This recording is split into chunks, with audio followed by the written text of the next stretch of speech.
I heard a cry from the future, not a prediction, a memory. And the voice belonged to someone who hasn't been born, but somehow already remembered. Sarah Mitchell stood at the window of her cliffside home, watching the fog roll in from the Pacific like a living thing, swallowing the coastline of Crescent Bay one house. The mist here moved differently than anywhere else, as if it carried weight, purpose. Secrets whispered between the waves. She pressed her palm against the cold glass, feeling the vibration of the ocean below. That constant reminder that nothing ever truly stays still, even when it appeared frozen in time. 2 years had passed since Daniel, yet she still caught herself setting 2 coffees on the counter, still turned to tell him something interesting before remembering the space beside. Grief, she'd learned, wasn't a straight line. It was a spiral, circling back on itself, revisiting the same wounds with fresh intensity when she least expected. The house creaked around her, old bones settling into the foundation Daniel had loved so much. He'd chosen this place specifically, insisted on it, despite its isolation, despite the locals' warnings about the strange phenomena plagued the peninsula. Clocks that ran backward, photographs that showed people who weren't there when the picture was taken, dreams that felt more like memories of things that hadn't happened. Sarah had dismissed it all as superstition, the kind of folklore that grew in small towns where entertainment was scarce and imagination abundant. She was a scientist, after all, a professor of quantum physics who dealt in equations and probability, not ghost stories and temporal anomalies. But then came the first night. It happened during a storm 3 weeks ago, the kind that made the house shudder and the windows rattle. Sarah had been reading in bed, trying to lose herself in research papers about retrocausality and quantum entanglement, when she heard it. A cry, sharp, desperate, unmistakable, the sound of a child in distress, pulled it upright, heart hammering, mind racing through logical explanation. A neighbor's kid. Impossible. The nearest house was half a mile. An animal. No, this was human. This was a baby crying with the kind of urgency that activated something primal in her chest, something she'd never felt before. Sarah had searched every room, every closet, every corner of the house, but found nothing. No child. No soul, just the empty space he'd grown, the furniture she and Daniel had chosen, the life she was supposed to be living with him that had evaporated in a single moment of twisted metal and shattered glass. She'd convinced herself it was exhausted, her mind playing tricks after too many sleepless nights and too much caffeine. She'd taken a sleeping pill and forced herself back to pulling the covers up to her chin like a child afraid of the dark. But the crying came back the next night, and the night after that, each time more distinct, more specific. And that's when she heard something that made her blood turn to ice. Between the sobs, between the desperate wail, she heard syllables, sounds that shouldn't have meaning, but Mama. The voice formed the word clumsily, the way a baby might when learning, but it was there, undeniable. And then, impossibly, unbelievably, she heard her own name, Sarah, not screamed or shouted, but spoken with recognition, with familiarity, as if the source of this sound knew her intimately, had always known. That's when Sarah Mitchell, woman, rational, skeptic of anything that couldn't be measured, began to understand that something was reaching across time itself, refining, something that shouldn't yet somehow, something that remembered her before it had the charm to be born.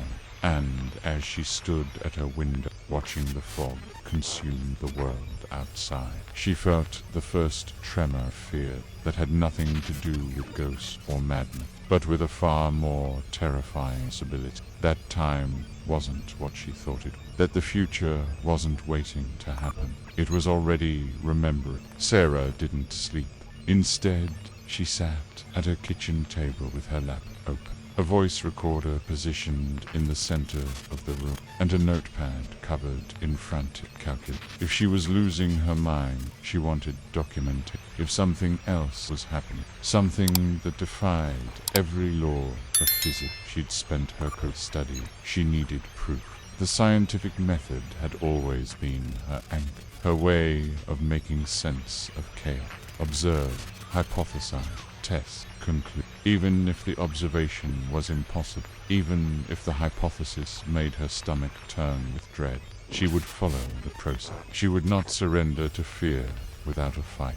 The cry came at 3:30. She knew because every clock in the house stopped at that exact moment, their second hands freezing mid-sweep, as if time itself had hit. The sound started soft, almost tentative, like a question being asked in the dark. Then it grew, swelling into a wail that seemed to come from everywhere and nowhere simultaneously. Sarah's hand trembled as she reached for the recorder, her thumb finding the button by muscle memory alone. She couldn't look away from the empty space in front of her, the place where the sound seemed to originate, as if the air itself had learned. "I'm here," she whispered, her voice cracking. "I'm listening." The crying, complete, absolute silence rushed in to fill, so sudden and total that Sarah's rang with the absence of sound. She held her breath, waiting, her heart slamming against her ribs so hard she thought it might crack. Then, cutting through the silence like a knife through silk, came a single, not spoken, not exact. It vibrated through her bone, resonated in her skull, bypassed her ear entirely, and planted itself directly her conscious. "Mama." Sarah's vision blurred with tears she hadn't realized before. This wasn't grief. This wasn't loneliness manifesting as auditory. This was something reaching through the fabric of reality to touch, to claim, to announce its existence before it had a body. She stood on shaking legs, moving toward the sound that had no location, her arms extending as if to embrace what couldn't be held. "Who are you?" she asked the empty air, her voice barely above a whisper. "How are you doing it?" The recorder on the table continued spinning, capturing nothing, capturing something that human technologies never designed. When Sarah finally gathered the courage to play it back, hours later, after the sun had risen and normal reality had reasserted itself with cruel, she heard her own voice asking questions of the void. But underneath her work, barely audible, was something, a frequency that made her skin prickle, a rhythm that matched no earthly heart. It sounded like recognition. It sounded like memory. It sounded like love expressed in a language that predated. She played the recording 70, adjusted the audio, filtering out background noise, isolating possible frequency. Each time she heard it, the certain strong. This wasn't random. This wasn't chaos. This was intentional communication from something that existed, attention, in possibility, in a future that was somehow already experienced its own. And that past included. Sarah closed her laptop and looked out the window at Crescent, at the fog that never quite lit, at the ocean that held secrets in its. She'd always believed that time moved in one direction, that cause precede effect, that the future was unwritten until the present wrote it. But what if she'd been wrong? What if time was a circle, a loop, a conversation between moments that had already happened and moments that were yet to? What if someone at the other end of that loop was calling her? Dr. Marcus Chen didn't believe supernatural, which made him the perfect person to call. Sarah had known him for 6 years, ever since he'd joined the faculty as a neuroscientist specializing in sensory perception and temporal processing in the human. He was methodical, skeptical, and brutal honest, qualities she desperately needed when her own objectivity had become compromised, fear, tangled together in equal measure. She invited him over under the pretense of discussing a collaborative research project. But when he arrived and saw the dark circles under her eyes, the tremor in her hands as she poured coffee, he knew immediately that something was wrong. "Sarah, when was the last time you slept?" Marcus set down his cup and studied her with the way a doctor might examine a patient showing signs of deterioration. His dark eyes, usually warm with humor, had gone sharp, and she wanted to lie, to tell him she was fine,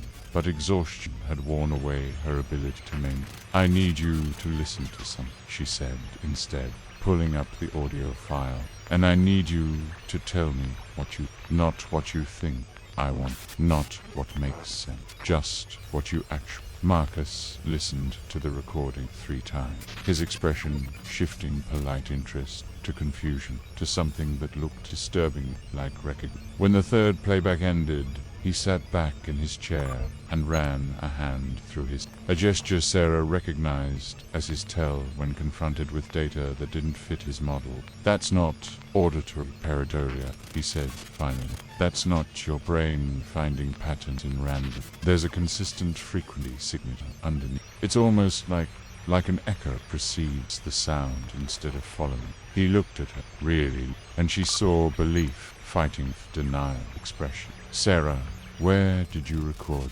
"Here, in this house, at 3:33 in the morning, when every clock stopped, and I hear a child cry."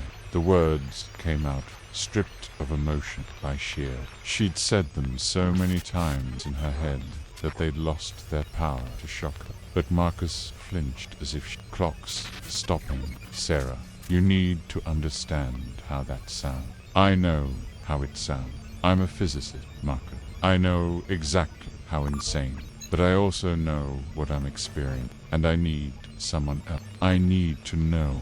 I'm not manufacturing this entire thing inside my..." She leaned forward, desperation creeping into her voice despite her best efforts to remain clinical. "Stay, 3:30. Be here when it happened." Marcus studied her for a long, and she could see the war happening behind his eye. Professional reputation versus personal, scientific skepticism versus the evidence. Finally, he nodded. A decision made that would change everything for both of them. They waited in the living room, Sarah on the couch, Marcus in the armchair with a note and pen.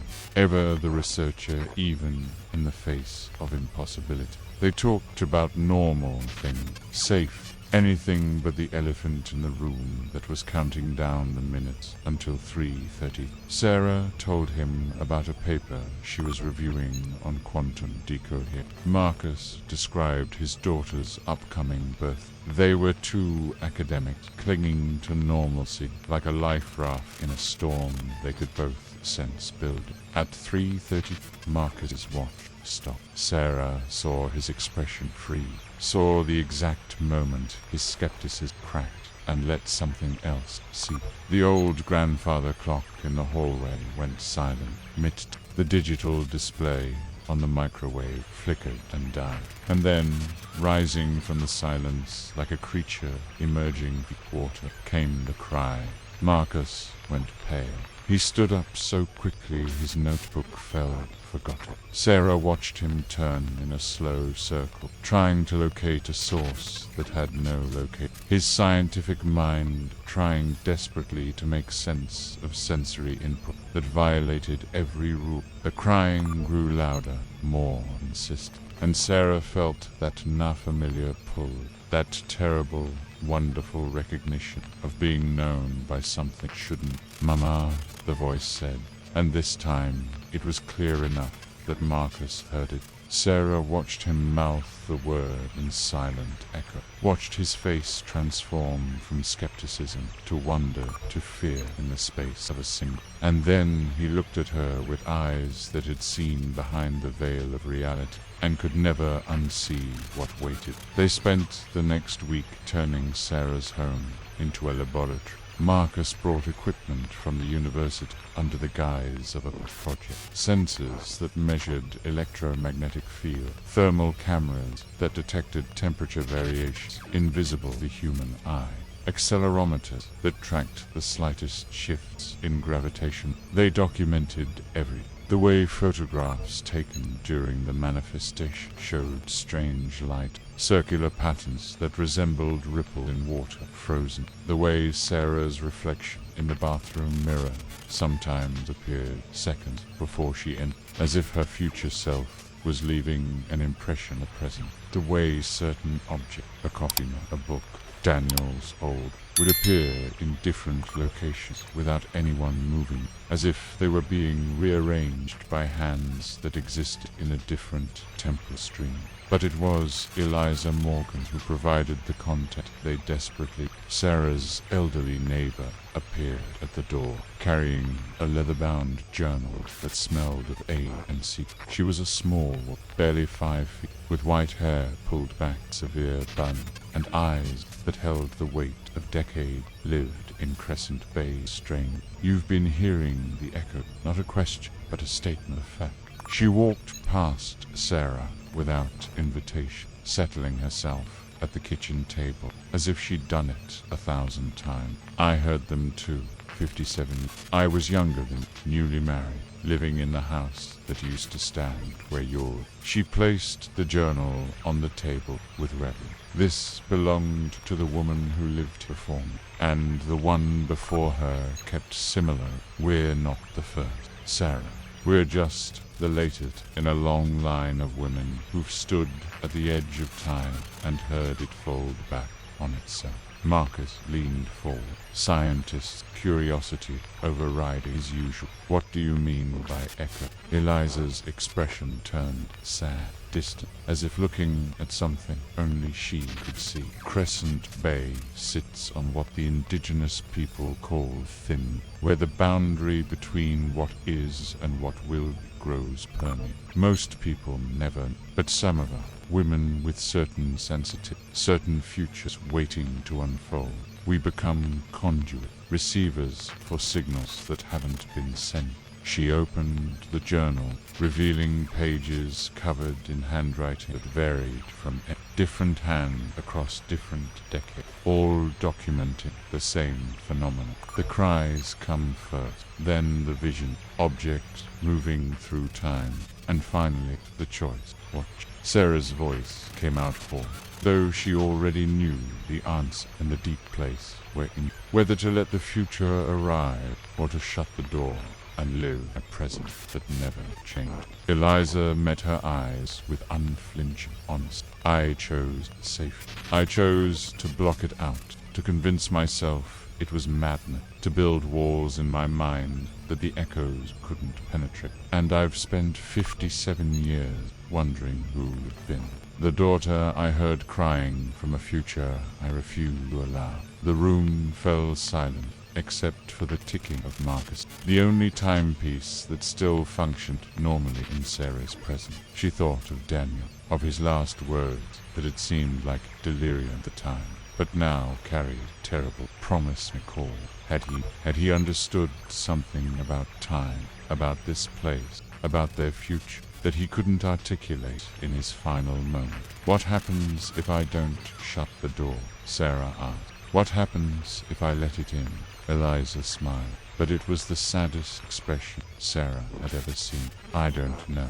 No one in these journals ever had the courage to find. Sarah found Daniel's hidden research 3 days, tucked inside a false spot on his desk, a compartment she'd never known existed. The folder was thick with papers covered, equations that danced between quantum mechanics and something else entire, diagrams that showed time not as a river but as a web, all points connected, all moments touching. Her hands shook as she read his note, dated just weeks before the accident that killed him. He'd known, he'd understood what Crescent Bay was, what she was meant to come, and he'd been trying to prepare her. Retrocausality isn't just theoretical. Daniel had written in the margins of a paper in quantum. It's personal, it's intimate. The future doesn't just influence the past through particle and probability. It reaches back through love, through the bonds that transcend linear time. Sarah, she'll hear our daughter calling from a future that needs I won't be there to help her, but maybe these notes will be enough. Maybe she'll forgive me for leaving her to face. Sarah's vision blurred, tears fell the pages, smudging ink that had waited 2 years to deliver its message. Their daughter. The crying wasn't random, wasn't some cosmic accident or temper. It was specific, intention, a child calling for her mother across the boundary of existence itself. Daniel had known they would have a daughter, had somehow perceived or calculated, or simply felt the future pressing back to the present, trying to be born.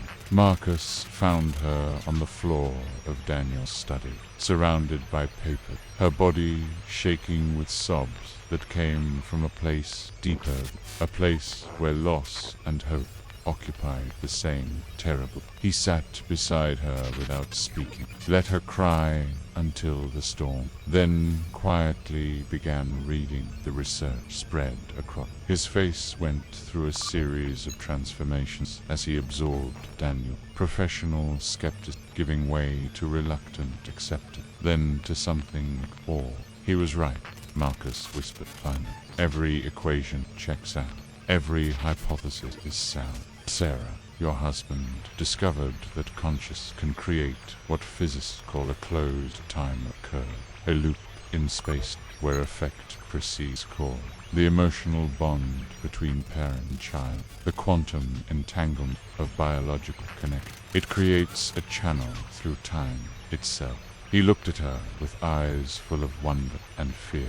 Your daughter is calling you from the future because she already remembered. Her consciousness exists in potential, reaching backward to ensure her own. She's not haunting. She's anchoring herself in reality through your recognition. Sarah felt something shift inside her chest, a tectonic movement of understanding that changed the landscape of everything she thought.